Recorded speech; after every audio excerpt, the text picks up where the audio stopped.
లాగా ఉన్నారు కదా, కేడర్ పరమైనటువంటిది అయితే విముఖంగా ఉన్నారు. నాయకత్వం పరంగా ఏమైనా కలుపుకోవాలన్నటువంటి ఆలోచన నిజంగా ఉందా? జస్ట్ పవన్ కళ్యాణ్ గారు ఏదో అంటున్నారు కాబట్టి చూద్దాంలే అనేటువంటి రూట్లో ఉందా?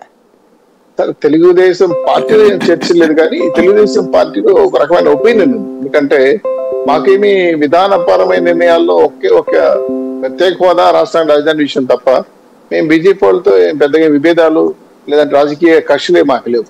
ఆ రెండు రాష్ట్రానికి రాలేదు కాబట్టి దాని మీద మేము పోరాడాం. వాళ్ళ మీద కాదు, ఈ మధ్యన చూస్తే సోషల్ మీడియాలో కూడా మీ పార్టీకి సంబంధించిన టీం అంతా కూడా బీజేపీని ట్రోల్ చేస్తున్నారు, బీజేపీ వాళ్ళు మీ వాళ్ళని ట్రోల్ చేస్తున్నారు.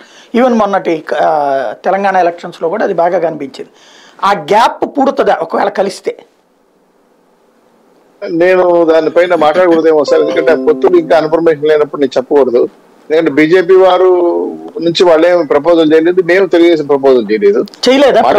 పవన్ కళ్యాణ్ లేదు సార్, తెలుగుదేశం పార్టీ ప్రపోజల్ చేయలేదు, బీజేపీ వాళ్ళు కూడా ప్రపోజల్ చేయలేదు. పవన్ కళ్యాణ్ గారు మాట్లాడతామన్నారు.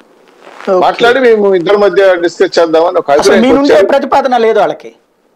మాకైతే మేము బీజేపీని అడగలేదు సార్, ఎందుకంటే మొదటి నుంచి మాకు తెలుసు మేము బీజేపీ పొత్తులేక రమ్మని కూడా మేము పిలవలేదు.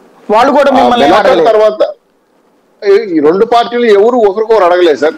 పవన్ కళ్యాణ్ గారు మాత్రమే నేను బీజేపీ వాళ్ళని కలపడానికి మంచి బాగుంటుంది, వాళ్ళు కలుపుకుందామని మన ఇద్దరం వెళ్ళిపోతే సరిపోతుందని చెప్పొచ్చు కదా ఆయనకి. మేము ఆయన అభిప్రాయం గౌరవించాం. ఆ నిర్ణయం ఆయనకి వదిలేసాం. ఆయన వాళ్ళు పెట్టగలుగుతాడా చేయగలుగుతాడా ఆయనకి మా పొత్తు ధర్మాన్ని పాటించి ఆ బాధ్యత మార్కప్ప చెప్పి వాళ్ళు ఏం చేస్తారో ఆయన ఇష్టం. ఇంకా మేము అడగలేదు, వాళ్ళు అడగలేదు. కాకపోతే రాష్ట్రంలో ఉన్న పరిస్థితుల పైన ప్రధానంగా వ్యూహాత్మకంగా ఎలా వెళ్ళాలి, ఏ సీట్ ఇప్పుడు మీరు అన్నారు సీట్ విషయం డిస్కస్ చేశారు. దాదాపు సగం 72 మంది పైచి సీట్లు మారుస్తున్నారు మన జగన్మోహన్ రెడ్డి గారు. వీళ్ళందరూ కుటుంబం అయితే వాళ్ళకి కదా నష్టం, ప్రభుత్వ వ్యతిరేక రెబల్స్ సెట్ అవుతారు కదా.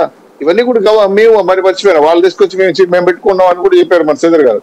మేము ఎక్కడ పెట్టుకోలేదు సార్, అంటున్నారు వస్తారని చెప్పి. అప్పుడు వాళ్ళు కూడా వస్తే వాళ్ళు తెలుగుదేశం బస్సులోనూ జనసేన వచ్చినప్పుడు అక్కడ కొంతమంది మీ వాళ్ళకి అవకాశాలు కోల్పోతారు కదా, అప్పుడు అక్కడ కూడా దాంతో పాటు ఇప్పటికి మీరు కూడా కొన్ని మార్పులు చేస్తున్నారు కదా, దాంట్లో కూడా రెవల్యూషన్ ఉంటుంది కదా. మేము చేస్తున్న మార్పు కూడా మీకు చెప్తాను, ఎందుకంటే మాకు నిన్నట జరిగే కసరత్తు కూడా అది. ఎవరైనా బలమైన వ్యక్తులు, ప్రజాబలం ఉన్నవాళ్ళు, కొంత జగన్మోహన్ రెడ్డి గారికి ఢీకొట్టగలిగిన సత్తా ఉండే నాయకుల్ని మేము కూడా సర్వే చేసి వాళ్ళని హోల్డ్ పెడుతున్నాం. అక్కడ మేము త్యాగం చేయడానికి సిద్ధమే అక్కడ, ఎందుకంటే ప్రజల వైపు నుంచి జరగడం కోసం. శత్రువు మా మిత్రుడు. ఈ రోజు జగన్మోహన్ రెడ్డి తనకు దాన్ని తవ్వుకుంటున్నాడు, సగం మంది ఎమ్మెల్యే పైన మార్చేస్తున్నాడు.